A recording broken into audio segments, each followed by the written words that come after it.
Social స్ట్రక్చర్కి సంబంధించి మొదటి యూనిట్లో ఉన్నటువంటి మిడిల్ క్లాస్ మధ్యతరగతి వర్గం అనే భావన గురించి అధ్యయనం చేద్దాం.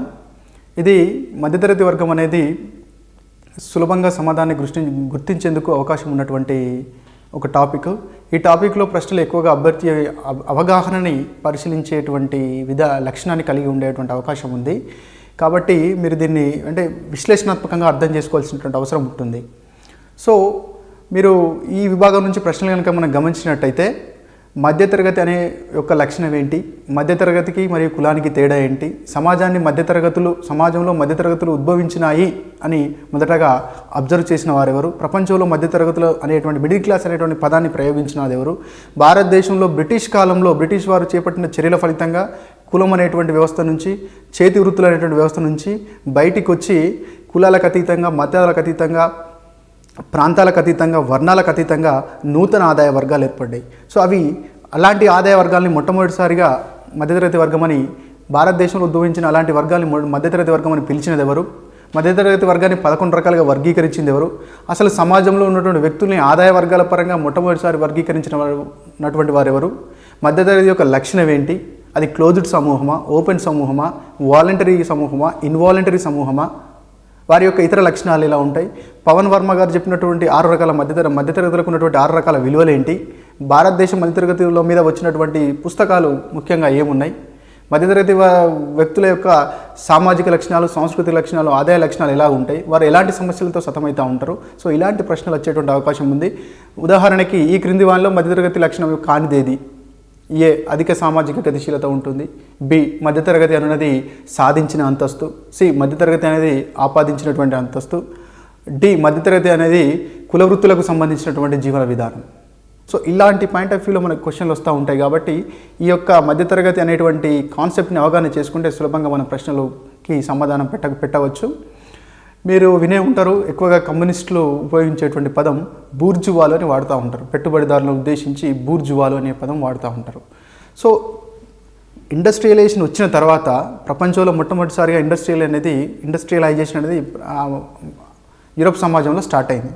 ఇండస్ట్రియలైజేషన్ వచ్చిన తర్వాత యూరోప్ సమాజంలో సమాజంలో ఉన్నటువంటి వ్యక్తుల మధ్య ఆదాయాల్లో విపరీతమైనటువంటి తేడాలు వచ్చినాయి. అందులో భాగంగా సమాజంలో ఎక్కువ డబ్బున్న వాళ్ళు, సమాజంలో తక్కువ డబ్బున్న వాళ్ళు, అలాగే ప్రభుత్వానికి యూరోప్ దేశాల్లో ప్రభుత్వాలకి నూతన విధానాలను పాటించేటువంటి అవసరం ఏర్పడ్డది. ఆ క్రమంలో ఎక్కువ చదువుకున్నటువంటి వాళ్ళు మేధావి వర్గము, తర్వాత డబ్బులు పెట్టేటువంటి అవకాశం ఉన్నటువంటి వాళ్ళు, అలాగే ప్రభుత్వ విధానాలను ముందడికి తీసుకెళ్ళడానికి, ప్రభుత్వ విధానాలని ప్రజల్లోకి తీసుకెళ్ళడానికి, ప్రభుత్వానికి మరియు శ్రామికులకు లేదా ప్రభుత్వానికి మరియు అట్టడుగు వర్గానికి మధ్యలో వారధిగా నిలవడానికి ఒక వర్గం అవసరం పడ్డది. ఆ వర్గాన్నే యూరోప్లో ఈ ఆదాయాలు అధికంగా ఉండి, నిమ్న వర్గాలతో పోల్చినప్పుడు ఆదాయాలు అధికంగా ఉండి, అటు ప్రభుత్వాలకి మరియు ప్రభుత్వం రూపొందించే విధానాలకి కింది స్థాయి వర్గ ప్రజలకి మధ్యవర్తిత్వం వహించేటువంటి ఆదాయ వర్గాలనే స్టిఫెన్సన్ అన్నతడు మధ్యతరగతి వర్గం అనేటువంటి భావనతో, మిడిల్ క్లాస్ అనేటువంటి భావనతో పిలవడం జరిగింది. కాబట్టి మిడిల్ క్లాస్ అనేటువంటి భావన యూరోప్లో పుట్టింది. దాన్ని మొదటిసారిగా వారిని మిడిల్ క్లాస్ అని స్టిఫెన్సన్ అన్నతడు పిలవడం జరిగింది. సో ముఖ్యంగా యూరోప్లో మధ్యతరగతి వర్గాన్ని బూజ్వాజీస్ అంటే జనరల్గా సాధారణంగా బూర్జువాలని మన ఇండియాలో అంటాము. కాకపోతే యూరోప్లో బూజ్వాజీస్ అనేటువంటి పదాన్ని ఉపయోగించి పిలవడం జరిగింది. ఇలా యూరోప్లో పారిశ్రామిక కాలంలో నూతనంగా ఆవిర్భవించినటువంటి బూజ్వాజీస్ ఇటు శ్రామికులకు లేదా నిమ్న స్థాయిలో ఉన్నటువంటి ప్రజలకి, అలాగే ప్రభుత్వాన్ని నడిపించేటువంటి ప్రభుత్వానికి మధ్యలో ఒక వర్గంగా తయారై వీళ్ళిద్దరి మధ్య కోఆర్డినేట్ చేసేటువంటి లక్షణాన్ని కలిగి ఉండేవారు. ప్రభుత్వం అయితే ఏం చేద్దాం అనుకుంటుందో ఆ విధానాన్ని వీరి ద్వారా ముందడికి తీసుకెళ్లేటువంటి వారనమాట. సో కాబట్టి ఇక్కడ ఏమి అర్థం చేసుకోవాలి, మనకి మధ్యతరగతి వర్గం అనేది ఆదాయాన్ని ఆధారంగా చేసుకొని వచ్చింది. పారిశ్రామిక సమాజం రావడంతో మధ్యతరగతి వర్గం అనేది వచ్చింది. నిమ్న స్థాయి వర్గాలు, సమాజంలో ఆదాయం పరంగా కింది స్థాయిలో ఉన్నటువంటి వర్గాలని మేనేజ్ చేయడం కోసం ప్రభుత్వం వారిని ఉపయోగించింది. ఈ భావనను మనం స్థూలంగా అర్థం చేసుకోవాలంటే ప్రభుత్వ చేతిలో ఉన్నటువంటి విద్యాధికారులు, ఉన్నతమైన వృత్తులు పాటించేటువంటి మోడర్న్ వృత్తులు పాటించేటువంటి వారు, పెట్టుబడిదారులు, ఈ కోణంలో యూరోప్లో ఉద్భవించినటువంటి వాళ్ళని మధ్యతరగతులుగా స్టిఫెన్సన్ పిలవడం జరిగింది. స్టిఫెన్సన్ కంటే ముందే లింట్ అండ్ వార్నర్ అనేటువంటి శాస్త్రవేత్తలు origin of middle class in India అనేటువంటి పాయింట్ ఆఫ్ వ్యూలో మనం చూసే ముందు, దానికంటే ముందు the Indian middle class and their growth in modern times అనేటువంటి పుస్తకాన్ని వివి మిశ్రా గారు రాయడం జరిగింది. The Indian middle class and their growth in modern times. ఈ పుస్తకంలో వివి మిశ్రా గారు భారతదేశంలో 11 రకాల మధ్యతరగతులు ఉన్నాయని అభిప్రాయపడడం జరిగింది. అలాగే లింట్ అండ్ వార్నర్ అనేటువంటి శాస్త్రవేత్తలు the life of modern communities అనేటువంటి పుస్తకంలో పుస్తకంలో మధ్యతరగతుల్ని 3 రకాలుగా వర్గీకరించిండు. ఒకటి upper middle class, middle class, lower middle class. Upper క్లాస్లో middle upper class, upper class, lower upper class. అలాగే మిడిల్ క్లాస్లో lower middle class, middle class, upper middle class. Lower క్లాస్లో upper lower class, lower class, lower class. ఈ రకంగా మొట్టమొదటిసారిగా lint and Warner అన్నతలు ఇద్దరు కలిసి వారు రాసినటువంటి పుస్తకంలో లైఫ్ ఆఫ్ మోడర్న్ కమ్యూనిటీస్ అనేటువంటి పుస్తకంలో సమాజంలో ఉన్నటువంటి వ్యక్తులు కులము వర్ణం ఆధారంగా కాకుండా వారి ఆదాయాల పరంగా సమాజం ఇలా 3 రకాలుగా వర్గీకరించబడింది. Upper class, middle class, lower class. మళ్ళీ అప్పర్ క్లాస్లో upper class, upper class, lower upper class. అలాగే మిడిల్ క్లాస్లో middle class, lower class, upper middle class. అలాగే లోయర్ క్లాస్లో upper lower class, lower class, lower class. ఇలా వర్గీకరించినారు. వీళ్ళు వర్గీకరించడానికి తీసుకున్నటువంటి అంశం ఏంటి?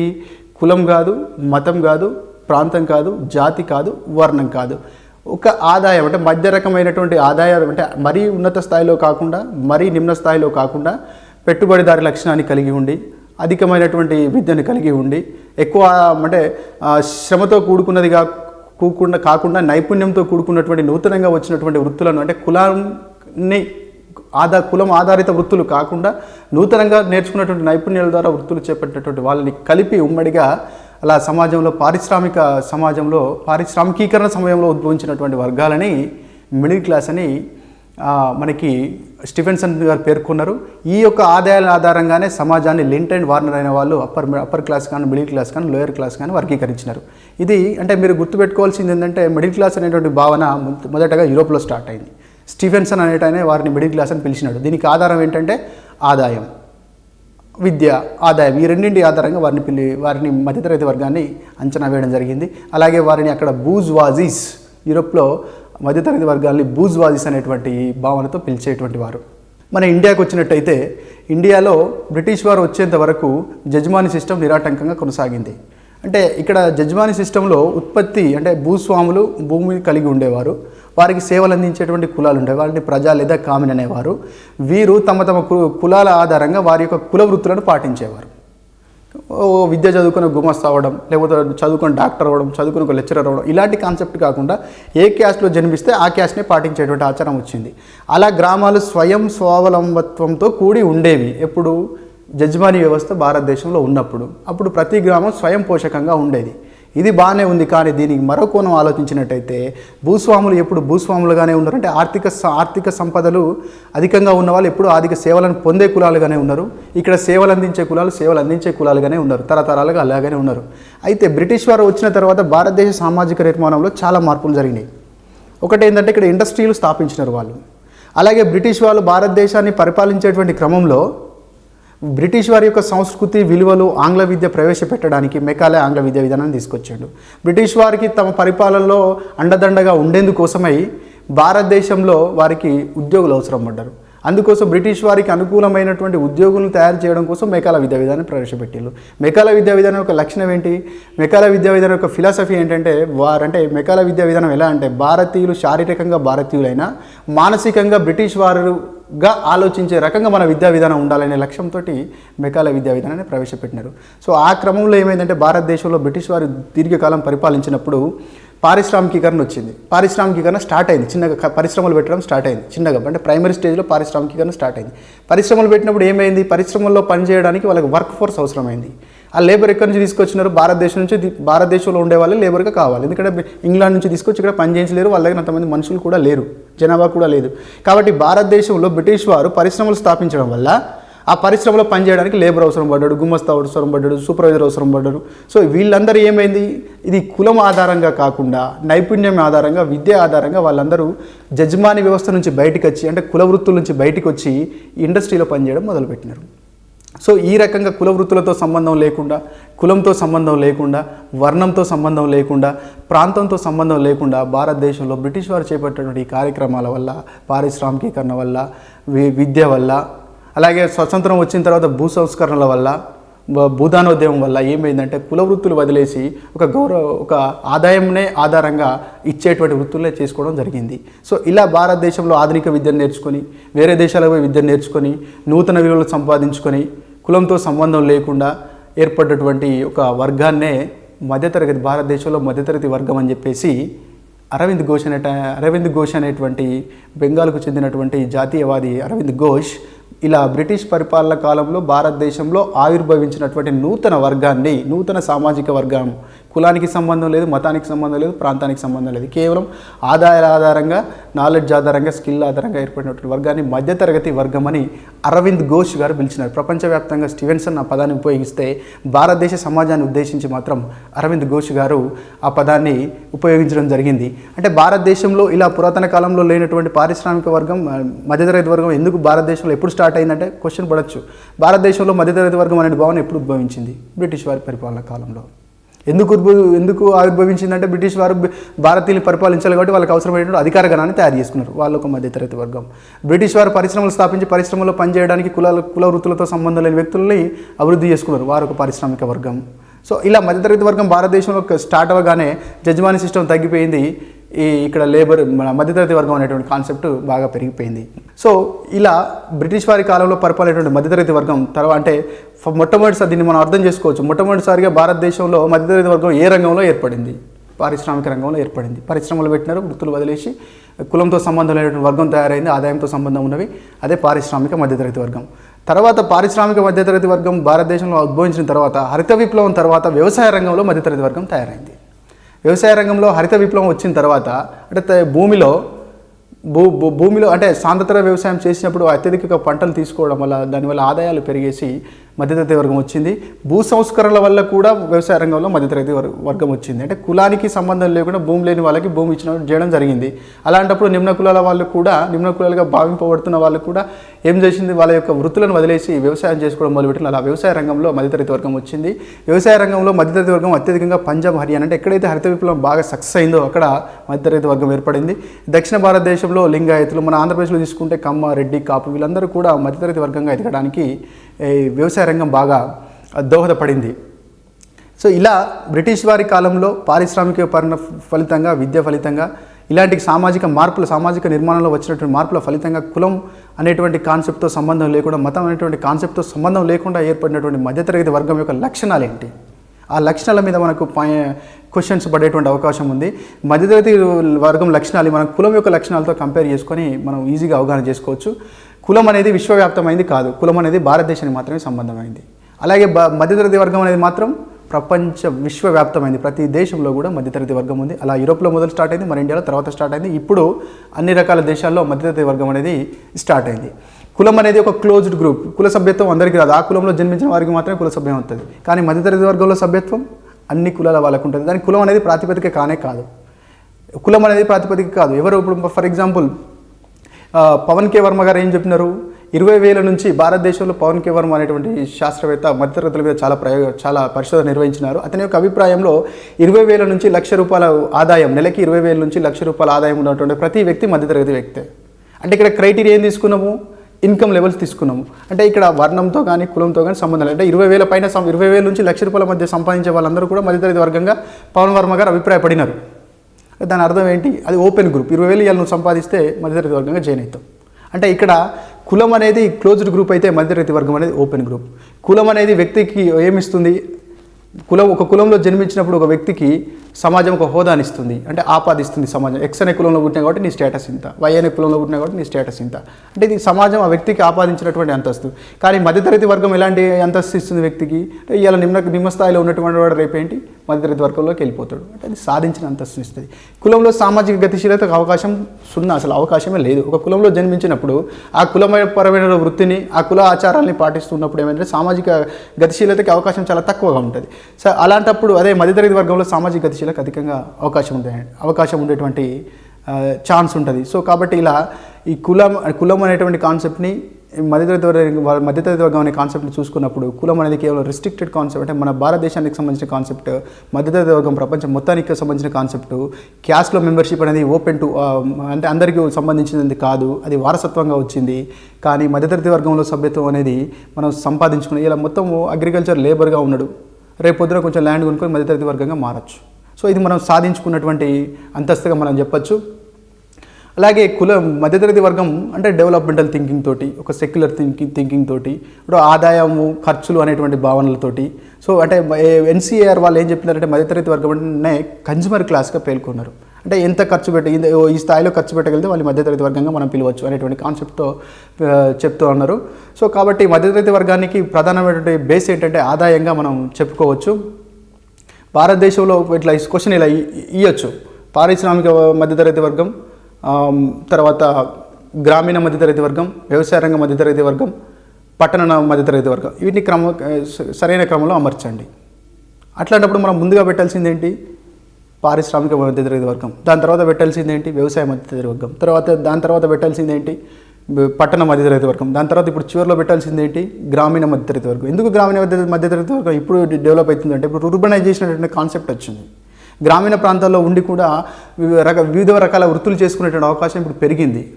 పట్టణీకరణకు వ్యతిరేకంగా ఇప్పుడు రూర్బనైజేషన్, గ్రామీణీకరణ అనేటువంటి concept Shyam Prasad Mukherjee national rurban mission అనే పథకాన్ని కూడా సెంట్రల్ గవర్నమెంట్ ఇప్పుడు అమలు చేస్తూ ఉంది. సో ఇలా భారతదేశంలో బాగా గుర్తుపెట్టుకోండి, భారతదేశంలో మొదటగా స్టార్ట్ అయింది పారిశ్రామిక మధ్యతరగతి వర్గము. పారిశ్రామిక రంగంలో మొట్టమొదటిసారిగా మధ్యతరగతి వర్గం స్టార్ట్ అయింది. భారతదేశంలో మధ్యతరగతి వర్గాలు అని సంబోధించిన వాడు అరవింద్ ఘోష్.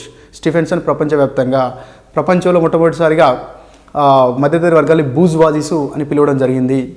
సో మోడర్న్ అంటే లైఫ్ ఆఫ్ మోడర్న్ కమ్యూనిటీస్ అనేటువంటి పుస్తకంలో వార్నర్ అండ్ లింట్ అనేటువంటి శాస్త్రవేత్తలు ఆదాయం ఆధారంగా సమాజాన్ని upper class, middle class, lower క్లాస్గా వర్గీకరించడం జరిగింది. వ్యవసాయ మధ్యతరగతి వర్గం ఆవిర్భవించడానికి ప్రధాన కారణం ఏంటంటే హరిత విప్లవం, ఎక్కువ పంటలు రావడం, ఎక్కువ దిగుబడి రావడం, ఒక ఆదాయ వర్గం తయారు కావడం.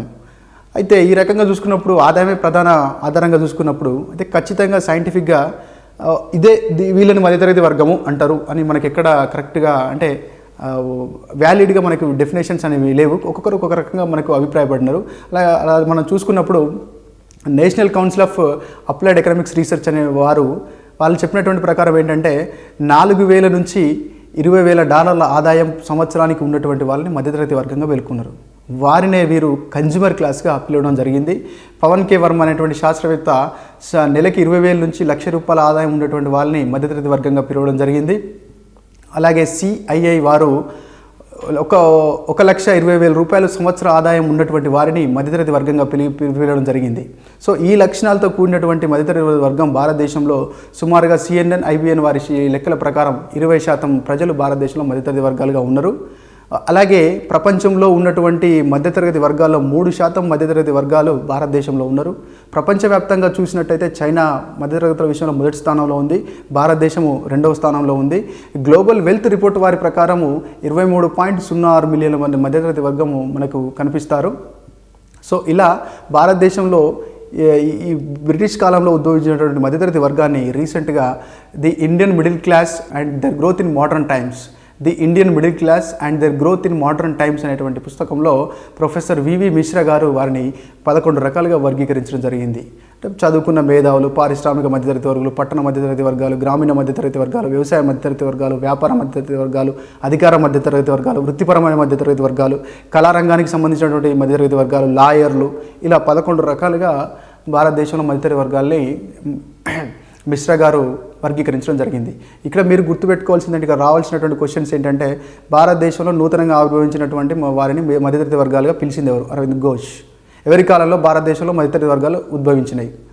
బ్రిటిష్ వారి పరిపాలన కాలం వల్ల వాళ్ళు పెట్టినటువంటి ఎడ్యుకేషన్, వాళ్ళు ఇచ్చినటువంటి ఆంగ్ల విద్య, వాళ్ళు చేసినటువంటి పరిశ్రమలు, మరియు వారు ఒక అధికార గణాన్ని సృష్టించుకోవాలి కాబట్టి అధికార గణాన్ని సృష్టించుకున్నారు. ఆ విలువలు వ్యక్తుల్లో పెంపొందించి ఎలాంటి విలువలు కలిగి ఉంటాయి? పవన్ కే వర్మ 6 విలువలు చెప్పినాడు. అంటే వీళ్ళకు ఉద్యమతత్వం ఉండడం, సో కులం మన అలౌకిక తత్వాన్ని కలిగి ఉండడం, అంటే దైనందిన సమస్యలు అంటే ఎగ్జాంపుల్ ధరల పెరుగుదల, ద్రవ్యోల్బణం, సామాజిక శాంతి, ఇలాంటి సమస్యలు, ఇలాంటి విలువలు, ఇలాంటి ఆచరణలతో కూడినటువంటి అంటే ఇలాంటి థింకింగ్, ఇలాంటి యాటిట్యూడ్, ఇలాంటి వ్యవహారాలతో తలములుకైనటువంటి వర్గాన్ని మధ్యతరగతి వర్గంగా మనం భావించవచ్చు. సో సింపుల్గా క్వశ్చన్ని చూసిన తర్వాత దాని యొక్క లక్షణం, ఇది కులానికి వ్యతిరేకం, అది కులం క్లోజ్డ్ గ్రూప్ అయితే ఇది ఓపెన్ గ్రూప్, అది ఆపాదిత అంతస్తు అయితే ఇది సాధించిన అంతస్తు. అక్కడ లిమిటెడ్ నంబర్, అంటే కులం అనేది లిమిటెడ్ అంటే నంబర్ అనేది కులంలో లిమిటెడ్గా ఉంటుంది, అంటే వారసత్వంగా వచ్చిన వాళ్ళు అందులో ఉంటారు. కానీ మిడిల్ క్లాస్లో నంబర్ ఎంతైనా ఉండొచ్చు, ఇంకా పెరగచ్చు. ఆదాయ మార్గాలు పెరిగినప్పుడు అంటే ₹1,00,000 ఇన్కమ్, 1,20,000 నుంచి ₹1,00,000 ఇన్కమ్ ఉన్న వాళ్ళందరూ మిడిల్ క్లాస్ అని మనం అనుకుంటే రేపు పొద్దున ఇంకా పెరగచ్చు. భారతదేశంలో గ్రోత్ రేట్ ఎక్కువైపోయి ఆ సంపద అందరికీ సమానంగా పంచబడి వాళ్ళు ఇంకా పెరగచ్చు. సో ఈ రకంగా మధ్యతరగతి వర్గాన్ని ఆన్సర్ చేసుకోవాలి. దీనికి సంబంధించి మీరు గుర్తుపెట్టుకోవాల్సిన అంశాలు, స్టీఫెన్సన్ ఫస్ట్ టైం పిలిచిన ఆయన, పవన్ కే వర్మ 6 విలువలు చెప్పినాడు. భారతదేశంలో 11 రకాల మధ్యతరగతి విలువలు ఉన్నాయని చెప్పింది వివి మిశ్రా గారు. అరవింద్ ఘోష్ మొట్టమొదటిసారిగా భారతదేశంలో మధ్యతరగతి వర్గాలు అని చెప్పిండు. వారన్ అండ్ లింట్ మొదటిసారిగా ప్రపంచంలో ప్రజల్ని, సమాజాన్ని, ప్రపంచంలో ఉన్నటువంటి సమాజాన్ని ఆదాయం పరంగా upper class, middle class, lower class అని వర్గీకరించడం జరిగింది.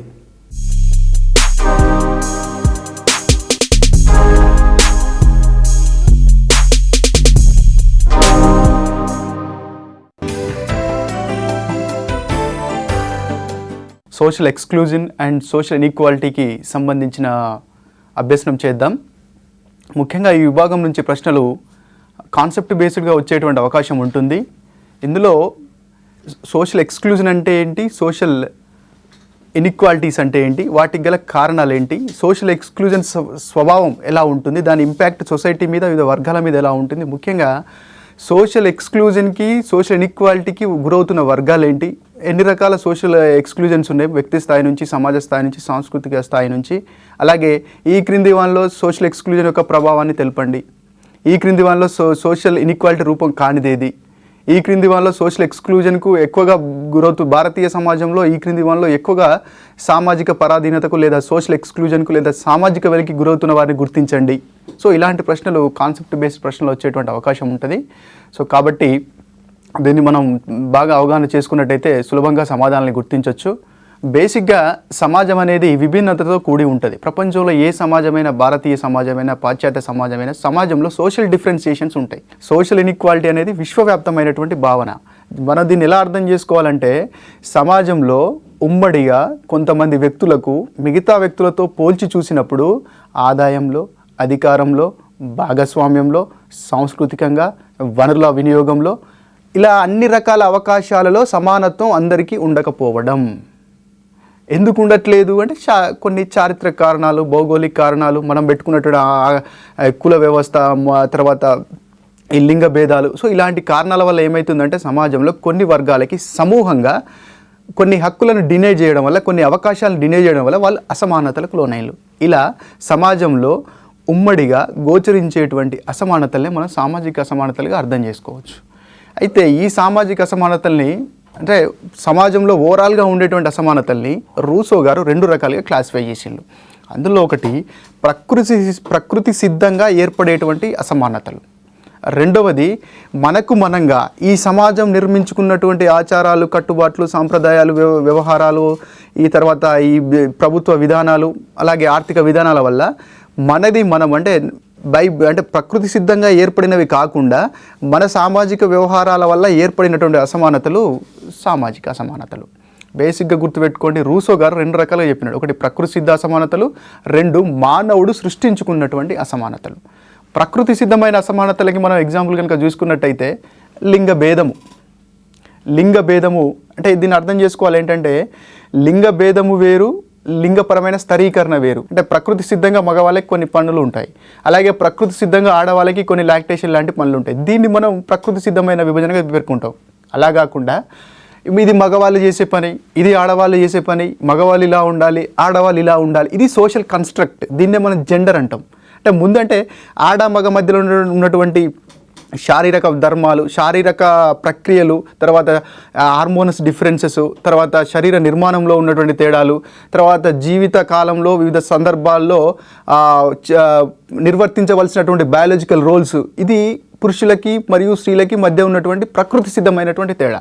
So when comes to social inequality, ఇక్కడ ఏమవుతుంది, సమాజం నువ్వు స్త్రీ కాబట్టి ఇలా ఉండాలి, పురుషుడు కాబట్టి ఇలా ఉండాలి, పురుషుడు పెత్తనం చెలాయించాలి, స్త్రీ ద్వితీయ స్థానంలో ఉండాలి, స్త్రీ పురుషుని మీద డిపెండ్ అయి ఉండాలి, ఇంటి దగ్గరే పనిచేయాలి. సో ఇలాంటివన్నీ కూడా మన సొసైటీ క్రియేట్ చేసుకున్నది, దీన్ని జెండర్ అంటాం. సో కాబట్టి సమాజంలో ఎత్తులో తేడా, వర్ణంలో తేడా, జన్యుపరమైనటువంటి తేడాలు, నాలెడ్జ్లో బై బర్త్గా ఉన్నటువంటి తర్వాత ఐక్యూలో ఉన్నటువంటి తేడా. సో ఇలాంటివన్నీ కూడా ప్రకృతి సిద్ధంగా వచ్చేటువంటి అసమానతలు. కానీ ఈ ప్రకృతి సిద్ధమైనటువంటి వచ్చేటువంటి అసమానతలకు అతీతంగా సమాజంలో కొన్ని సాంప్రదాయాలు, అలవాట్లు, ఆచారాలు, కట్టుబాట్లు ఇవన్నీ తీసుకొని వచ్చి కొంతమంది వర్గాలకి ఉమ్మడిగా సమాజంలో అవకాశాలు లేకుండా చేయడం వల్ల ఏర్పడేటువంటి ఒక సామాజిక సమస్య, సామాజిక రుగ్మతే సోషల్ ఇన్ఈక్వాలిటీ. సింపుల్గా చెప్పాలనుకుంటే సమాజంలో, మన ఇండియన్ సమాజంలో సోషల్ ఇన్ఈక్వాలిటీస్కి సంబంధించి చూసినట్టయితే దళితులు, బలహీన వర్గాలు, ఓబీసీలు, కొద్ది ప్రాంతాల్లో మైనారిటీలు, స్త్రీలు, డిజబుల్ పర్సన్స్, గ్రామీణ ప్రాంతాల వారు, అగ్రికల్చర్ సెక్టార్లో ఉన్నటువంటి వాళ్ళు, ఈ తర్వాత అనార్గనైజ్డ్ సెక్టార్లో పనిచేసేటువంటి లేబర్స్, వీళ్ళందరికీ కూడా ఏంటంటే సమాజంలో కులపరమైనటువంటి కట్టుబాట్లు, ఆచరణల వల్ల అసమానతలకు గురైన వారు దళితులు, ఓబీసీలు. సో లింగపరమైనటువంటి పాత్రలు, లింగపరమైనటువంటి ఐడియల్స్, సో ఇలాంటివన్నీ జెండర్ బేస్డ్గా సొసైటీ కన్స్ట్రక్ట్ చేసింది కాబట్టి స్త్రీలు అసమానతకు గురైనరు. అలాగే డిజబుల్ పర్సన్స్కి అవకాశాలు సరిగా రాక వాళ్ళు అసమానతకు గురైనరు. ఎల్జీబీటీ కమ్యూనిటీ లాంటి వాళ్ళు ఏంటి, వాళ్ళకి ఎల్జీబీటీ వాళ్ళ మీద ఒక రకమైన అటిట్యూడ్ ఉంటుంది సమాజానికి. ఎల్జీబీటీ కమ్యూనిటీ అంటే lesbians, gays, transgenders, bisexuals. So వాళ్ళకి ఉద్యోగాలు ఇవ్వకపోవడం, వాళ్ళని చీదరించుకోవడం, హేళన చేయడం, అంటే వాళ్ళకి అవకాశాలు దొరకకపోవడం వల్ల కొన్ని విచక్షణ గురి కావడం వల్ల అసమానతకు లోనైన. సో కాబట్టి ఈ సామాజిక అసమానతలు ప్రపంచవ్యాప్తంగా ఉంటాయి. కాకపోతే ఒక్కొక్క సమాజంలో ఒక్కొక్క రకంగా ఉంటాయి. కానీ లింగపరమైన అసమానత మాత్రం అన్ని అభివృద్ధి చెందిన దేశాల్లో, అభివృద్ధి చెందుతున్న దేశాల్లో, వెనుకబడ్డ దేశాల్లో కూడా ఉంది. అందుకే ఇయాన్ రాబర్ట్సన్ అంటాడు, ప్రపంచ సమాజం మొట్టమొదటిసారిగా లింగపరమైన విభేదీకరణ చెందింది. స్త్రీ మరియు పురుషుడు అనేది ప్రకృతి సిద్ధంగా వేరువేరు లక్షణాలు కలిగి ఉంటారు, ప్రకృతి సిద్ధంగా వేరువేరు ధర్మాలు నిర్వర్తించాలి. కానీ సమాజం ఏం చేసింది, నువ్వు స్త్రీ కాబట్టి ఈ పనులు, నువ్వు పురుషుడు కాబట్టి ఈ పనులు. ఈ స్థరీకరణ, కుల స్థరీకరణ కంటే, జాతిపరమైన స్థరీకరణ కంటే, వర్గపరమైన స్థరీకరణ కంటే మొట్టమొదటిసారిగా లింగపరమైన స్థరీకరణ వచ్చిందని చెప్తాడు ఇయాన్ రాబర్ట్సన్. సో ఇలా మనకి స్థూలంగా చూసుకున్నట్టయితే సమాజానికి సంబంధించినటువంటి సంపద, అధికారము, హోదా, గౌరవం, సమాజంలో ఉత్పత్తి అవుతున్నటువంటి వనరులు, సమాజంలో ఉన్నటువంటి వనరులు, సమాజంలో ఉత్పత్తి ప్రక్రియలో ఉత్పత్తి అయినటువంటి అది జాతీయ ఆదాయమే కావచ్చు, ఉత్పత్తులే కావచ్చు, అంతిమ వస్తువులే కావచ్చు, అందరికీ సమానంగా పంపిణీ కాలేకపోయేటువంటి పరిస్థితినే సామాజిక అసమానతలు అంటాం. గుర్తుపెట్టుకోండి. ఇక్కడ భారతదేశంలో సామాజిక అసమానతలకి ప్రధానం ఏంటంటే కులం, లింగము, ఇప్పుడు చెప్పినట్టుగా gender based discrimination point of వ్యూలో, తర్వాత వలసగా వచ్చినటువంటి వాళ్ళు. సో ఇలాంటి సెక్షన్స్లో మనకి సామాజిక అసమానతలు క్లియర్గా వాళ్ళు సాంస్కృతికమైన అసమానత అంటే వెనుకబాటు, సామాజిక పరమైన వెనుకబాటు, ఆర్థికపరమైన వెనుకబాటు అనేది స్పష్టంగా మనకి గోచరిస్తుంది. హర్లంబస్ గారు చెప్పినట్టుగా సామాజిక అసమానతల యొక్క ప్రధాన రూపమే సామాజిక స్థరీకరణ అంటాడు. అంటే ఇవి రెండు సామాజిక అసమానతలు ఎందుకు వచ్చినాయంటే నువ్వు ఎక్కువ, నేను తక్కువ, లేకపోతే వీళ్ళు ఫలానా ఏ, బి అనేటువంటి వర్గాలు పై స్థాయిలో ఉంటాయి, బి, సిడి అనేటువంటి వారు కింది స్థాయిలో ఉంటాయి. ఉన్నతమైన వృత్తులు వాళ్ళు చేపట్టాలి, నిమ్నమైన వృత్తులు వీళ్ళు చేపట్టాలి. సమాజంలో ఆదాయం వచ్చేటువంటి భూమి, తర్వాత అధికారము, తర్వాత ఈ సాంస్కృతిక పెత్తనము, ఇదంతా కూడా ఉన్నత వర్గాలకి ఇవ్వడము, వీళ్ళందరినీ కూడా ఒక సేవకులాలుగా లేకపోతే వీళ్ళకి అంటే పంచములుగా, దళితులుగా పక్కన నెట్టేయడం. సో దీనివల్ల ఏమైంది, సమాజంలో ఉన్నటువంటి ఆదాయంలో వీళ్ళకి సరైన వాటా రాలే, సమాజంలో ఉన్నటువంటి విద్యా అవకాశాల్లో సరైన వాటా రాలే, సమాజంలో ఉన్నటువంటి అధికారంలో వీళ్ళు అసలు భాగస్వామ్యమే కాలే. సో దీనివల్ల ఏమైంది, తరతరాలుగా ఇక్కడ అసమానతలనే ఏర్పడ్డాయి. అసమానతలు చాలా రకాలుగా ఆదాయం విషయంలో కావచ్చు, అధికారం విషయంలో కావచ్చు, తర్వాత పార్టిసిపేషన్ విషయంలో కావచ్చు. ఇది మన ఇండియన్ సినారో తీసుకున్నట్టయితే కొన్ని సమూహాలకు ఎక్కువ అవకాశాలు, కొన్ని సమూహాలకు తక్కువ అవకాశాలు ఉండడం వల్ల ఎక్కువ అవకాశాలు పొందినటువంటి సమూహాలు పైకి ఎదిగినాయి, తక్కువ అవకాశాలు పొందినటువంటి సమూహాలు కింది స్థాయికి వెళ్ళిపోయినాయి. సో దీనివల్ల సోషల్ ఇన్ఈక్వాలిటీస్ విపరీతంగా ఏర్పడ్డాయి. సో ఇలా మనం స్థూలంగా ఒకటి గుర్తుపెట్టుకోండి, సమాజంలో అందరు సమూహాలకు లేదా అందరు వ్యక్తులకు సమానమైనటువంటి హోదా, సంపదలో సమానత్వము, అధికారంలో సమానత్వము, హోదాలో సమానత్వము, తర్వాత ఆదాయ పంపిణీలో సమానత్వం లేకుండా అసమానతలు ఉమ్మడిగా గోచరించినప్పుడు అటువంటి దాన్ని మనం సామాజిక వెనుకబాటుతనం లేదా సామాజిక అసమానతలు లేదా సోషల్ ఇన్ఈక్వాలిటీస్ అని పిలవడం జరుగుతుంది. సో ఈ సోషల్ ఇన్ఈక్వాలిటీస్ అనేవి విశ్వవ్యాప్తమైనవి. కాకపోతే ఏంటంటే ఈ సోషల్ ఇన్ఈక్వాలిటీస్ ఇంపాక్ట్ ఎలా ఉంటుందంటే సామాజిక వెనుకబాటుతనానికి గురి కావడం వల్ల కొన్ని వర్గాలు అసంతృప్తికి లోనైతాయి. వారి యొక్క అవకాశాలు లేకపోవడం వల్ల వారికి అవకాశాలు లేకపోవడం వల్ల విలువైన మానవ వనరులు మనం కోల్పోతున్నాం. సంక్షేమ రాజ్యంలో వెనుకబాటు సామాజిక అసమానతలు ఉంటే సంక్షేమ రాజ్యానికి అర్థమే లేదు. అందరికీ సమానత్వం రావాలి. రాజ్యాంగం మనం ఏర్పరచుకున్నటువంటి ముఖ్య లక్ష్యం ఏంటి అంటే సంక్షేమ రాజ్యాన్ని స్థాపించడం. ఈ సంక్షేమ రాజ్యాన్ని స్థాపించాలంటే అసమానతలను తొలగించాలి. సంక్షేమ రాజ్యం స్థాపించినప్పుడే అభివృద్ధి అనేది సమానంగా ఉంటుంది. మన దేశ అభివృద్ధికి కావాల్సినటువంటి మానవ వనరులు మనకు వస్తాయి. అలాగే ఈ సామాజిక అసమానతల వల్ల రకరకాల రుగ్మతలు అంటే పేదరికం ఎవరికి ఉంది, అసమానతకు లోన వల్లే ఉంది. వెట్టి చాకరీ ఎవరి పట్ల ఉంది, సామాజిక ఆర్థిక అవకాశాలు పొందలేక సరైన ఆర్థిక వనరులను పొందలేనటువంటి వారిలో వెట్టి చాకరీ ఉంది, పేదరికం ఉంది. తర్వాత వాళ్ళు హ్యూమన్ ట్రాఫికింగ్కి గురవుతున్నారు, బగేల వ్యవస్థకి, పరవర్ధ వ్యవస్థకి లోనవుతూ ఉన్నారు. మీకు తెలుసు ఇప్పుడు ఎక్స్ట్రీమిజం ఉన్నటువంటి ప్రాంతాలు పేదరికం అంటే భూస్వామ్య అంటే భూ పంపిణీ అనేటువంటి పాయింట్తో స్టార్ట్ అయినటువంటి రైతాంగ సాయుధ పోరాటం, తర్వాత కమ్యూనిస్టు పోరాటం పేదరిక వర్గాల్లో ఎందుకుంది, అసమానతలకు లోనేటువంటి వర్గాల్లో బలంగా ఎందుకుంది? దానికి కారణం ఏంటంటే పేదరికం, సమాజంలో అవకాశాలు వారికి సరిగా కల్పించకూడదు. అంటే సోషల్ ఇంట్రెస్ట్కి ఇది సామాజిక అసమానతలు దారితీస్తాయి. సో కాబట్టి ఈ సామాజిక అసమానతల్ని సరిగా అంటే సంక్షేమ పథకాల ద్వారా, ఆదాయం సరిగా పంపిణీ చేయడం ద్వారా, ఆ వెనుక అసమానతలకు తరతరాలుగా అసమానతలకు గురైన వారికి కొంచెం అంటే ప్రత్యేక అవకాశాలు సదుపాయాలు కల్పించడం ద్వారా కొన్ని సంవత్సరాల పాటు అలా ప్రయత్నించినప్పుడు సమానతలను తీసుకురావడానికి అవకాశము అంటే సామాజిక అసమానత యొక్క తీవ్రతను తగ్గించడానికి మనకు అవకాశం ఉంటుంది. సో ఇందులో ఉన్నటువంటి రెండో టాపిక్ ఏంటంటే ఇది మీరు సామాజిక అసమానతలో బాగా గుర్తుపెట్టుకోవాల్సింది అంటే ఫర్ ఎగ్జాంపుల్ ఒక సొసైటీ ఉంది. ఆ సొసైటీలో ఒక్క వ్యక్తి, ఇద్దరు వ్యక్తి అసమానతలకు గురైతే దాన్ని సామాజిక అసమానతనం. ఫలానా ఎక్స్ అనేటువంటి సామాజిక సమూహం, వై అనేటువంటి సామాజిక సమూహం, ఫలానా జెడ్ అనేటువంటి కులం అంటే ఉమ్మడిగా చాలామందికి మనకి వెనుకబాటుతనానికి నెట్టేస్తూ వారికి సమాన అవకాశాలు కల్పించినప్పుడు దాన్ని మనం సామాజిక అసమానత అంటాం. ఒకే వ్యక్తి మాత్రమే అసమానత గురించి దాన్ని ఇండివిజువల్ ఇన్ఈక్వాలిటీ అంటాం. అది కాదు ఇక్కడ. అంటే ఉమ్మడిగా ఫలానా ఎక్స్ అనేటువంటి వాళ్ళందరూ సామాజిక అసమానత గురైనారు. స్త్రీలు మొత్తం తరతరాల పాటు సామాజిక అసమానత గురైనారు. దళితులు తరతరాల పాటు సామాజిక అసమానత గురైనారు. గిరిజనులు తరతరాల పాటు సామాజిక అసమానత గురైనారు. డిజబిలిటీ వారికి పీడబ్ల్యూడీ యాక్ట్ 1995 వచ్చే 90 పర్సన్స్ విత్ డిజబిలిటీ యాక్ట్ 1995 అనే చట్టం వచ్చేంత వరకు కూడా వాళ్ళకి బ్యారియర్ ఫ్రీ ఎన్విరాన్మెంట్ లేదు, ఉద్యోగాల్లో అవకాశం లేదు, ఎవరు కూడా ఎంప్లాయ్మెంట్ తీసుకోలేకపోయినారు. ఎందుకంటే పర్సన్ విత్ డిజబిలిటీకి మనం ఎంప్లాయ్మెంట్ ఇస్తే ముఖ్యంగా ప్రైవేట్ సెక్టార్లో మనకు అనవసరంగా మనం ఖర్చు పెట్టిన వాళ్ళు అవుతాం, ప్రొడక్టివిటీ తగ్గుతుంది. సో ఇలాంటి దృక్పథం ఉండడం వల్ల వాళ్ళు ఏమైంది, ఉద్యోగం లేదు, ఆదాయం లేదు, పేదరికలుగా మారినాడు. ఏంటంటే సోషల్ ఇన్ఈక్వాలిటీస్ వల్ల వచ్చేటి ఏంటి, అన్టచబిలిటీ మనకు వస్తుంది, పేదలుగా ఉన్న వాళ్ళకి అవకాశాలు లేక వాళ్ళు నిరుపేదలుగా మారుతూ ఉన్నారు, ఎక్స్ట్రీమిజం స్టార్ట్ అవుతుంది, సోషల్ ఇన్ఈక్వాలిటీ వస్తుంది. ఈ సమాజంలో ద్వితీయ స్థానం స్త్రీలకు ఉన్నాడు. స్త్రీలకు ఆర్థికపరమైన సమానత్వం లేకపోవడం వల్ల పురుషుని మీద డిపెండ్ అవుతుంది. పురుషుని మీద డిపెండ్ కావడం వల్ల వైలెన్స్ ఎక్కువైతుంది. సో ఇలాంటి కారణాలు, ఇలాంటి కాన్సిక్వెన్సెస్ సొసైటీలో సోషల్ ఇన్ఈక్వాలిటీస్ వల్ల రావడం జరుగుతుంది. ఇందులో ఉన్నటువంటి నెక్స్ట్ టాపిక్ సోషల్ ఎక్స్క్లూజన్. అంటే పక్కన పెట్టడం, అంటే ఎక్స్క్లూజివ్గా మనం చూస్తాం షాపులో ఎక్స్క్లూజివ్ ఆఫర్స్ అంటే ప్రత్యేకంగా అప్పుడు మాత్రమే ఉంటాయి. సో కారణం ఏంటంటే జనరల్గా కాకుండా ప్రత్యేక వర్గాలు. ఏంటి ప్రత్యేక వర్గాలు? వారికి ఏమైనా స్పెషల్గా ఏమైనా ప్రొవిజన్స్ ఉన్నాయా, లేకపోతే వారికి ఏమైనా స్పెషల్గా గౌరవం ఉన్నదా? లేదు, వాళ్ళు ఎక్స్క్లూడ్ చేసినాం అంటే పక్కన పెట్టేసినాం. ఎక్కడి నుంచి పక్కన పెట్టేసినాం? సోషల్ ఎక్స్క్లూజన్ అంటే నీ పర్సనల్ రిలేషన్ అని కాకుండా మొత్తం సమాజం యొక్క కార్యకలాపాల నుంచి దూరం పెట్టినాం. సమాజం అనేది ఏ ఒక్కరిది కాదు, అందరి సొత్తు. నీరు, చెరువు ఉంది, అది అందరికి సంబంధించింది. పార్క్ ఉంది, అందరికి సంబంధించింది. దేవాలయం ఉంది, అందరికి సంబంధించింది. సమాజంలో ఉద్యోగాలు ఉన్నాయి, అందరికి సంబంధించినవి. సమాజంలో విద్యా సంస్థలు ఉన్నాయి, అందరికి సంబంధించినవి. సమాజానికి సంబంధించినటువంటి రకరకాల వృత్తులు ఉన్నాయి, ఎవరైనా చేపట్టవచ్చు, అందరికి సంబంధించింది. కానీ కొన్ని వర్గాల వారిని కొన్ని కారణాల చేత సామాజిక ప్రక్రియలో పాల్గొనకుండా పక్కకు నెట్టేసినాం.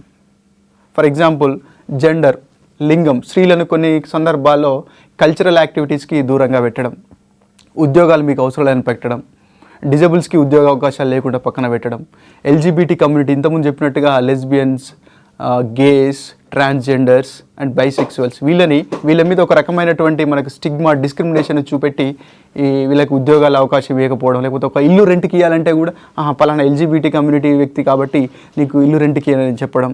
సో ఇలాంటి కారణాల వల్ల ఏంటంటే సమాజంలో కొనసాగుతున్నటువంటి రకరకాల ఇంటరాక్షన్స్, రకరకాల పరస్పర చర్యల్లో భాగం కానియకపోవడం. అది సాంస్కృతిక పరంగా భాగం కానియకపోవడం, ఆర్థిక పరంగా భాగం కానియకపోవడం, సామాజిక వనరులను ఉపయోగించుకోనియకపోవడం, సమాజంలో అందరు నివసిస్తున్న ప్రదేశాల్లో కాకుండా పక్కన నిలబెట్టి అంటే వెలివాడల సంస్కృతిని పక్కన నెట్టేయడం, నివాసంలో కూడా భాగం కానియకపోవడం. అంటే అందరు నివసించే ప్రదేశంలో నివసించకుండా పక్కన నివసించాలని, ఈ రోడ్డు మీదకి రాకూడదని, ఈ టెంపుల్స్లోకి రాకూడదని, నువ్వు స్కూల్కి రాకూడదని. సో ఇలా సమాజంలో ఉన్నటువంటి రకరకాల ప్రక్రియల నుంచి వ్యక్తుల్ని ఈ సామాజిక ప్రక్రియల నుంచి దూరం చేసి చూసేటువంటి ఒక దుస్సాంప్రదాయాన్ని, ఒక సామాజిక రుగ్మతనే మనం సోషల్ ఎక్స్క్లూజన్ అంటాం. ఈ సోషల్ ఎక్స్క్లూజన్ని సింపుల్గా సింగిల్ లైన్లో అర్థం చేసుకోవాలంటే ఒక్కటే స్టేట్మెంటు: ప్రధాన జీవన స్రవంతికి కొన్ని వర్గాలని ఉద్దేశపూర్వకంగా దూరం పెట్టడం. ప్రధాన జీవన స్రవంతి అంటే ఏమొస్తుంది? మనిషి ఒక్కడు జీవించలేడు, సంఘజీవి అని చెప్పినాం, అరిస్టాటిల్ చెప్పినట్టుగా సంఘజీవి. సో అంటే మనుషులకు మధ్య ఇంటరాక్షన్స్ ఉంటే ఒకరి అవసరాలు ఇంకోటి తీర్చుకుంటారు. కానీ ఇక్కడ ఏంటంటే వీరు అస్పృశ్యులని, అంటరాని వారని, స్త్రీలని, ఎల్జీబీటీ కమ్యూనిటీకి సంబంధించిన వారని, HIV AIDS వచ్చిన వారని, నీకు లెప్రసీ వచ్చిందని, సో నువ్వు నొమాడిక్ ట్రైబ్ అని, నువ్వు నేర స్వభావం ఉన్నటువంటి తెగవని. సో ఇలాంటి కొన్ని చారిత్రక మరియు సాంస్కృతిక కారణాలతోటి జనాలను చూసినాం. మొన్నటి వరకు కూడా స్త్రీలను టెంపుల్లోకి రానివ్వకపోవడం. So it's a kind of cultural exclusion. స్త్రీలు అయినంత మాత్రాన టెంపుల్కి రావద్దు. అంటే హిందూ సమాజంలో సాంస్కృతిక పరమైనటువంటి కొన్ని టెంపుల్స్లో ఆ సాంప్రదాయం ఇప్పటికీ పాటిస్తూ ఉన్నారు. సో సాంస్కృతిక పరంగా వాళ్ళని పక్కకు నెట్టేయడం. సో నువ్వు పలానా క్యాస్ట్ వాడేవి కాబట్టి నువ్వు ఈ వృత్తి మనం చూస్తూ ఉంటాం పేపర్లో అప్పుడప్పుడు. గ్రామాల్లో మనకి ఈ మధ్యాహ్న భోజన పథకం కింద మనకి కొన్ని సందర్భాల్లో దళితులు ఎక్కడైతే వండి పెడుతున్నారో వాళ్ళని కొన్ని అక్కడక్కడ మేము భోజనం అప్పర్ క్యాస్ట్కి సంబంధించినటువంటి కొందరు ప్రజలు వాళ్ళ పిల్లలు ఆ స్కూల్కి వెళ్ళినప్పుడు మేము ఈ భోజనం చేయం, ఇంటి దగ్గరే భోజనం చేస్తామని, లేకపోతే ట్రైబ్స్కు దళిత్స్కి సంబంధించిన వాళ్ళ భోజనం వండి పెట్టేటువంటి కార్యక్రమం వాళ్ళకి అందకుండా చేయడం. సో ఇలాంటి కార్యక్రమాలు మనకు జరుగుతూ ఉన్నాయి. సో ఇలా ఉద్దేశపూర్వకంగా సమాజంలో ఉన్నటువంటి కొన్ని వర్గాలని పూర్తిగా పక్కన పెట్టడం, అవకాశాలు లేకుండా చేయడం, సామాజిక ప్రక్రియలో భాగం లేకుండా చేయడం, వనరులు వినియోగించకుండా చేయడం, సమాజంలో అందరు నివసించే దగ్గర నివసించకుండా పక్కన పెట్టడం, ఆ వృత్తులు పలానా వృత్తి మాత్రమే చేయాలను, ఇది మాత్రమే చేయాలను, చర్మకారుడిగా ఉండాలి. సో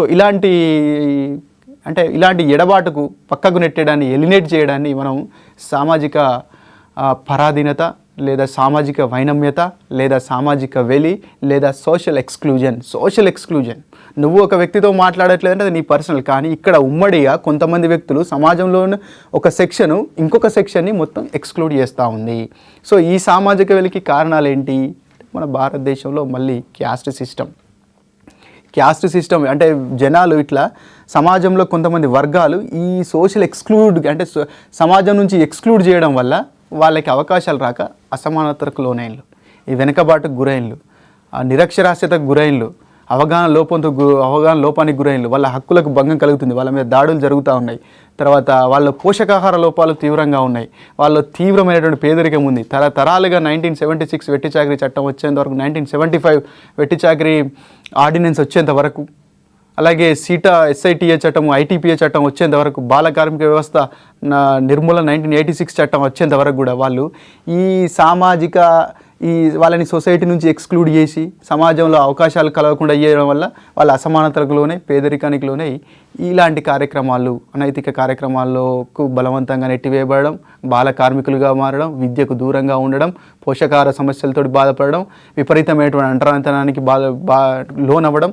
సో ఇలాంటి పదాలను, ఇలాంటి కాన్సిక్వెన్సెస్ని వాళ్ళు తరతరాలుగా ఎదుర్కొన్నారు. సో మనకి సంఘ సంస్కర్తలు రాజ్యాంగపరంగా, చట్టపరంగా, లీగల్ పరంగా కొన్ని చట్టాలు తీసుకొని వచ్చి ఆ సోషల్ ఎక్స్క్లూజన్ని, సోషల్ ఇన్ఈక్వాలిటీస్ని, ఈ సోషల్ ఎక్స్క్లూజన్కి ఆధారమైనటువంటి అన్టచబిలిటీ, తర్వాత gender based discrimination, disability based discrimination, LGBT based డిస్క్రిమినేషన్ని తొలగించేటువంటి ప్రయత్నాలు చేస్తున్నాం. ఆయా చట్టాల ప్రకారం వాళ్ళకి హక్కులు కూడా కల్పించడం. ఆ చట్టాలు ఏందో చూద్దాం. సో దానికంటే ముందు ఈ సోషల్ స్ట్రాటిఫికేషన్కి వల్ల ఏమవుతుందంటే కొందరు ప్రజలు ఈ మార్జినలైజ్ అవుతున్నారు, సమాజం నుంచి పక్కకు నెట్టబడుతున్నారు, తీవ్రమైన పావర్టీకి లోనవుతున్నారు. సో ఈ ఇది రకరకాల రూపాల్లో ఉంటాయి సోషల్ ఎక్స్క్లూజన్ అనేది. For example individual point of వ్యూలో మనం ఆలోచించినట్టయితే ఒక వ్యక్తి LGBT కమ్యూనిటీకి సంబంధించిన వ్యక్తి ఉన్నాడు, లెస్బియన్ కావచ్చు, గే కావచ్చు, ట్రాన్స్జెండర్ కావచ్చు, బైసెక్సువల్ కావచ్చు. సో అతడికి రూమ్ దొరకదు రెంట్కు తీసుకుందామంటే. అలాగే ఒక డిజబుల్ పర్సన్ ఉన్నాడు, ఆయనకి ఉద్యోగం కష్టమవుతుంది, ఆయనకు ఉండేటువంటి ఉద్యోగ అవకాశాలే తక్కువ, ఎందుకంటే లోకోమోటార్ డిజబుల్ ఉన్నాడు. ఆయన కొన్ని రకాల ఉద్యోగాలకి ఆయన చేయలేడు. కూర్చొని చేసేటువంటి జాబ్స్కి కూడా డిజబుల్ అనేటువంటి రూపంలో పక్కకు పెట్టడం, హెచ్ఐవి ఎయిడ్స్ వచ్చిందని చెప్పేసి ఉద్యోగాల నుంచి తీసేయడం, హెచ్ఐవి ఎయిడ్స్ వచ్చిందని చెప్పేసి లేదా కుష్టు వ్యాధి వచ్చిందని చెప్పేసి తీసి పక్కన పెట్టడం. సో ఇలా వ్యక్తిగత కారణాలు, వ్యక్తి స్థాయిలో మనకి ఈ ఎక్స్క్లూజన్ అనేది సమాజం నుంచి చుట్టుపక్కల ఉన్న వాళ్ళ నుంచి మనకి అవపడుతుంది. అలాగే సాంస్కృతిక పరంగా కూడా మనకి ఎక్స్క్లూజన్ అవపడుతుంది. అంటే ఇప్పుడు ఎగ్జాంపుల్ మనం ఇంతకుముందు చెప్పుకున్నట్టుగా మహిళల్ని కొన్ని సందర్భాల్లో పూజ లాంటి కార్యక్రమాలు చేయకుండా పక్కన పెట్టడం, కొన్ని టెంపుల్స్లోకి ఎంటర్ కాకుండా చేయడం. అలాగే అంటే సోషియేటల్ లెవెల్లో సామాజిక స్థాయిలో ఈ అన్టచబిలిటీ, అస్పృశ్యత, అపార్థిడ్ అంటే జాతి వివక్షత, ఇవన్నీ ఉమ్మడిగా ఒక వర్గం మీద అంటే ఇండివిజువల్ స్థాయిలో, ప్రత్యేకంగా సొసైటీ స్థాయిలో, ఈ కల్చరల్ పాయింట్ ఆఫ్ వ్యూలో, తర్వాత ఫినాన్షియల్ పాయింట్ ఆఫ్ వ్యూలో కూడా అంటే ఏదైనా ఒక ప్రభుత్వము లేదా రాజ్యము తాను చేస్తున్నటువంటి సంక్షేమ కార్యక్రమాలు లేదా అభివృద్ధి కార్యక్రమాలు లేదా మనకు వచ్చినటువంటి జాతీయ ఆదాయాన్ని అందరికీ సమానంగా పంచేటువంటి విధానాల్లో కొందరు వర్గాలే బాగుపడి ఇంకొందరు వర్గాలు ఇంకొన్ని వర్గాలు ఎలాంటి భాగస్వామ్యాన్ని ఆర్థిక ఫలాల్లో పొందినట్టయితే వాళ్ళు ఫినాన్షియల్గా ఎక్స్క్లూడ్ అయినట్టుగా భావిస్తాం. మనం చూసినాం గ్రామాల్లో మనకి బ్యాంకింగ్ సెక్టర్లో చూసుకుంటే గ్రామీణ ప్రాంతాల ప్రజలకి మనకేంటి అకౌంట్స్ ఉండవు, పట్టణ ప్రాంతాల వరకు అకౌంట్స్ ఉంటాయి. కారణం ఏంటంటే అవకాశాలు తక్కువ ఉన్నాయి. సో వాళ్ళని ఇంక్లూడ్ చేయడానికి అంటే బ్యాంకింగ్ సిస్టంలో వాళ్ళని ఇంక్లూడ్ చేయడానికి, నేషనల్ ఫినాన్షియల్ సిస్టంలో ఇంక్లూడ్ చేయడానికి జన్ధన్ యోజన పథకం తీసుకొచ్చినాం. సో ఇలా అంటే రకరకాల కారణాల వల్ల సమాజం నుంచి దూరంగా నెట్టివేయబడ్డవారు, వెలివేయబడ్డవారు, వారిని సోషల్లీ ఎక్స్క్లూడెడ్ గ్రూప్స్ అంటారు. ఇలాంటి ప్రాక్టీస్ని మనం సోషల్ ఎక్స్క్లూజన్ అంటాం. సో ఈ సోషల్ ఎక్స్క్లూజన్ అనేటువంటి పదం బేసిక్గా ఫ్రాన్స్లో రిన్ లెనోయిర్ అనేటువంటి సామాజిక శాస్త్రవేత్త మొదటిసారి చెప్పడం జరిగింది. ఈ రిన్ లెనోయిర్ ఫ్రాన్స్లో ఎప్పుడైతే ఈ సోషల్ ఎక్స్క్లూజన్ అనే పదాన్ని వాడినప్పుడు రిన్ లెనోయిర్ ఆయన ఏ పాయింట్ ఆఫ్ వ్యూలో వాడినాడంటే, ఫ్రాన్స్ ప్రభుత్వం చేస్తున్నటువంటి ఈ అభివృద్ధి ఫలాలు లేదా ఆర్థికపరమైనటువంటి పంపిణీ అనేది సమాజంలో కొంతమందికి అందట్లేదు. అంటే సమాజంలో అందరికీ సంబంధించినటువంటి ఉమ్మడి వనరుల ద్వారా ఉత్పత్తి అయినటువంటి ఉత్పత్తిని అందరికీ సమానంగా పంచలేకపోవడం వల్ల ఫ్రాన్స్ సమాజంలో ఉన్నటువంటి కొన్ని వర్గాలు ఆర్థికపరమైనటువంటి పంపిణీలో భాగస్వామ్యాన్ని పొందలేదు. అలా ఆర్థికపరమైనటువంటి పంపిణీలో భాగస్వామ్యాన్ని పొందలేనటువంటి వర్గాలనే సోషల్లీ ఎక్స్క్లూడెడ్ గ్రూప్ అనేటువంటి పాయింట్ ఆఫ్ వ్యూలో రిన్ లెనోయిర్ ఈ పదాన్ని, సోషల్ ఎక్స్క్లూజన్ అనేటువంటి పదాన్ని మొట్టమొదటిసారిగా వాడినాడు. అయితే ఇది ప్యూర్గా ఈ ఎకనామిక్ పాయింట్ ఆఫ్ వ్యూలో వాడినారు ఫ్రాన్స్లో. కానీ మన ఇండియన్ పాయింట్ ఆఫ్ వ్యూకి వచ్చినప్పుడు అది డిఫరెంట్గా అవపడుతుంది. ఇండియన్ పాయింట్ ఆఫ్ వ్యూకి వచ్చినప్పుడు కల్చరల్గా, సోషల్గా అన్టచబిలిటీ ప్రాక్టీస్ చేస్తూ లింగపరమైనటువంటి సెక్సిజం, జెండర్ బయాస్డ్ అటిట్యూడ్ ఉండి, తర్వాత ఈ డిజబుల్స్ పట్ల, అనాథల పట్ల, తర్వాత ఈ నొమాడిక్ ట్రైబ్స్ పట్ల, క్రిమినల్స్ అంటే ఇంతకుముందు నేర స్వభావాన్ని కలిగి ఉన్న తెగలు అంటాం, వాళ్ళని ఎక్స్ క్రిమినల్ ట్రైబ్స్ అంటారు. ఎలా అంటే బ్రిటిష్ పీరియడ్లో ఏం జరిగిందంటే కొన్ని తెగలు, తగ్గులు, తర్వాత స్టువర్టుపురము ఉండేటువంటి కొందరు, సో ఇలాంటి వాళ్ళు సమాజంలో నేరపరమైన కార్యక్రమాలు చేసి తను పొట్టపోసుకునేటువంటి వారు. అప్పుడు బ్రిటిష్ ప్రభుత్వం ఏం చేసింది, వారిని ఎక్కడైనా దొంగతనం జరిగిందనుకోండి స్టువర్టుపురం పోయి తీసుకొచ్చి వాళ్ళని స్టేషన్లో వేయడం. అంటే ఒకప్పుడు ఒక 5 తరాల కింద వాళ్ళు అలాంటి యాక్టివిటీ చేసినారు. కానీ ఇప్పుడు సమాజ స్రవంతిలో కలిసినారు. బ్రిటిషర్స్ భారతదేశాన్ని వదిలిపోయేంత వరకు కూడా అలాంటి వాళ్ళని క్రిమినల్ ట్రైబ్స్ అని ఒక లిస్టు తయారు చేసినారు. పలానా తగ్గులు క్రిమినల్ ట్రైబ్స్, పలానా స్టువర్టుపురం దొంగలు criminal tribes, criminal mentality, criminal activities చేసేటువంటి వాళ్ళని ఒక లిస్టు తయారు చేసినారు. సో వాళ్ళని ఏం చేసినారంటే బ్రిటిష్ ప్రభుత్వం వెళ్ళిపోయిన తర్వాత భారతదేశము రాజ్యాంగాన్ని అమలు చేసిన తర్వాత అంతర్జాతీయ కన్వెన్షన్స్కి అనుగుణంగా వాళ్ళు ఆల్రెడీ మారినారు. అలా పిలవడం మానవ హక్కులకు భంగం. ఆ తెగలో ఎవరో ఒకరో ఇద్దరు తప్పు చేస్తే తెగ మొత్తాన్ని మనం క్రిమినల్ ట్రైబ్గా పిలవడం నేరం అని చెప్పేసి బ్రిటిష్ వారు ఎవరినైతే క్రిమినల్గా నోటిఫై చేసినారో వాళ్ళని ఇక్కడ డీనోటిఫై చేసినారు, అంటే తొలగించినారు వారు క్రిమినల్ అనేటువంటి భావాన్ని. అయినప్పటికీ సమాజంలో పలానా తెగ వస్తున్నారు. ఫర్ ఎగ్జాంపుల్ కొన్ని రకాల ఆశ్రిత కులాలకు భయపడతా ఉంటారు. పొద్దున్నే వచ్చేటువంటి ఫర్ ఎగ్జాంపుల్ పొంబాల అనేటువంటి ఆయన ఉన్నాడు అనుకుందాం. సో ఆయన రాగానే భయంతో చాటడు వడ్లు కానీ బియ్యం కానీ పోస్తారు. ఎందుకంటే భయపడుతుంటే ఏమైనా మనకు హాని చేస్తాడు. ఇంట్లో దాకా రానియరు, వాకిట్ల దాకా కూడా రానియరు, ఎంబడే పంపిస్తారు. వాడు ఇట్లా సౌండ్ వినగానే చాటెడ్ బియ్యం తీసి పోసి ఇంకా వెళ్ళిపోరా నాయన అని పంపిస్తూ ఉంటారు. కారణం ఏంటంటే ఒక దృక్పథం, అంటే వాళ్ళని ఇంక్లూడ్ కానివ్వట్లేదు, అంటే ఇవి మనకేమైనా హాని చేస్తాడేమో. సో అంటే ఇంతకుముందు నేర స్వభావం ఉన్నటువంటి తెగ కాబట్టి. సో ఈ రకంగా క్రిమినల్ ట్రైబ్స్, నొమాడిక్ స్వభావం ఉన్నటువంటి వాళ్ళు, ఎల్జీబీటీ, డిజబిలిటీ, ఉమెన్, సో ఇలా రకరకాలుగా మన భారతదేశంలో ఈ క్యాస్ట్ బేస్డ్, ఈ తర్వాత అన్టచబిలిటీ, తర్వాత ఉమెన్ని కల్చరల్గా డిప్రెస్ చేస్తూ సామాజిక కార్యక్రమాలకు దూరం పెట్టడం, ఉమెన్ని ఆర్థికపరమైన కార్యక్రమాలకు దూరం పెట్టడం, నీకు ఉద్యోగం అవసరం లేదు, men for field, women for kitchen అనేటువంటి కాన్సెప్ట్, తర్వాత డిజబిలిటీకి నీకు ఉద్యోగం ఎందుకు అనేటువంటి పాయింట్ ఆఫ్ వ్యూలో, అలాగే ఉమెన్కి వారసత్వ హక్కులు లేకుండా పక్కన పెట్టడం, కొన్ని వృత్తులు ఎక్స్క్లూజివ్గా మెన్కే పెట్టడం, ఉమెన్కి ఇవ్వకపోవడం. సో ఇలాంటివన్నీ కారణాలు ఏంటంటే లింగము, డిజబిలిటీ, ఎల్జిబిటీ, ఈ కారణాలన్నీ కూడా భారతీయ సమాజంలో సోషల్ ఎక్స్క్లూజన్కి కారణం. అలాగే ఈ వర్గాల వాళ్ళందరూ, ఇప్పుడు దాకా మనం చెప్పుకున్నటువంటి వర్గాల వారందరూ, అంటే హెచ్ఐవి ఎయిడ్స్, ఆరోగ్యం పాయింట్ ఆఫ్ వ్యూ చూస్తే HIV AIDS, leprosy, LGBT community, decibels, elderly people, అనాథ పిల్లలు, తర్వాత అనాథలు, సో తర్వాత స్త్రీలు, తర్వాత దళితులు, వీళ్ళందరూ కూడా సోషల్ ఎక్స్క్లూజన్కి గురైనారు. ఈ అన్ని వర్గాల్లో కూడా అత్యధికంగా సోషల్ ఎక్స్క్లూజన్కి గురైనటువంటి వాళ్ళు దళితులు. అయితే భారతదేశంలో సోషల్ ఎక్స్క్లూజన్ని వివరిస్తూ అమర్త్య సేన్ మరియు థోరట్ అనేటువంటి శాస్త్రవేత్తలు ఎలా చెప్పినారంటే, సోషల్ ఎక్స్క్లూజన్కి ప్రధాన కారణం పేదరికం అనే చెప్తాడు. ఆ క్రమంలో సేన్ మరియు థోరట్ గారు సోషల్ ఎక్స్క్లూజన్ని 2 రకాలుగా చెప్తారు. ఒకటి పూర్తి స్థాయి సామాజిక మినహాయింపు లేదా సామాజిక వెలి, రెండవది పాక్షిక సామాజిక వెలి లేదా పాక్షిక సామాజిక మినహాయింపు అని చెప్తాడు. ఫర్ ఎగ్జాంపుల్, సిరియా నుంచి చాలామంది వలసపోయినారు, అక్కడికి శరణార్థులుగా వచ్చినారు, రెఫ్యూజీస్గా. సో వాళ్ళకి ఓటు హక్కు లేదు, సో వాళ్ళకి రేషన్ కార్డు లేదు, ఆరోగ్యమిత్ర కార్డు లేదు, నివాసం లేదు, ఏదైనా సంక్షేమ కార్యక్రమం కింద ఎన్ని రోజులు అసలు వాడికి పౌరసత్వమే లేదు, కానీ భారతదేశంలో నివసిస్తూ ఉన్నాడు. అంటే ఈ వలసల వల్ల, తర్వాత పేదరికం వల్ల, శరణార్థిగా ఉండడం వల్ల, సో వీళ్ళకి ఏంటంటే బేసిక్గా ఒక పౌరుడు, భారతీయ పౌరసత్వం అనేదే లేదు. అంటే సోషల్గా కనీసం ఒక ఐడెంటిటీ కూడా లేకుండా సమాజంలో ఉన్నటువంటి వారిని పూర్తి స్థాయిగా సామాజిక మినహాయింపుకు లోనైన వారిగా పేర్కొనడం జరిగింది. అలాగే పాక్షికమైనటువంటి మినహాయింపుకు గురైన వాళ్ళు, పార్షియల్గా సోషల్ ఎక్స్క్లూజన్కి గురైన వాళ్ళు ఎవరంటే, ఈ సామాజిక అసమానత వల్ల, కుల వ్యవస్థ వల్ల, లింగపరమైనటువంటి భేదాల వల్ల, వయస్సుపరమైనటువంటి భేదాల వల్ల, తర్వాత ఉత్పత్తి సామర్థ్యం క్షీణించడం వల్ల వృద్ధులని ఎక్స్క్లూడ్ చేయడం, తర్వాత డిజబుల్స్ని, మెంటల్ రిటార్డెడ్ పర్సన్స్ని పట్టించుకోకుండా, అంటే ఇంకా వాళ్ళు అంతే, ఒక వ్యక్తి మెంటల్ రిటార్డ్ అయితే ఇంకా వాడంతే, వాడికి చదువు రాదు, వాడి జీవితాంతం అంతే ఉండాల్సింది అనేటువంటి దృక్పథం. సో తర్వాత ఎల్జిబిటీ కమ్యూనిటీని, ప్రాస్టిట్యూట్స్ని, సో ఇలాంటి అనైతిక ప్రవర్తన ఉన్న వాళ్ళు, తర్వాత ఈ సామాజిక దుశ్చర్యలు, సామాజిక రుగ్మతల వల్ల వెనుకబడినటువంటి కులాలు, తెగలు, వీళ్ళందరూ అంటే ఈ సోషల్ ఇన్ఈక్వాలిటీస్ వల్ల వచ్చినటువంటి సోషల్ ఎక్స్క్లూజన్ పాక్షికమైనటువంటి సోషల్ ఎక్స్క్లూజన్గా చెప్పినాడు.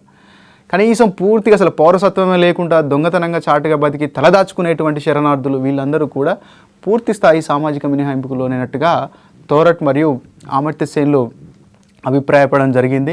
సో ఈ ఇంపాక్ట్ ఎలా ఉంటుంది సొసైటీ మీద అనేది, సోషల్ ఎక్స్క్లూజన్ గురి కావడం వల్ల సేమ్ ఈక్వల్గా సోషల్ ఇన్ఈక్వాలిటీ లాగానే ఏమవుతుంది, కొన్ని వర్గాలకి ఇప్పుడు ఈ సహజ న్యాయ సూత్రాలకి, సంక్షేమ రాజ్య భావానికి విరుద్ధం.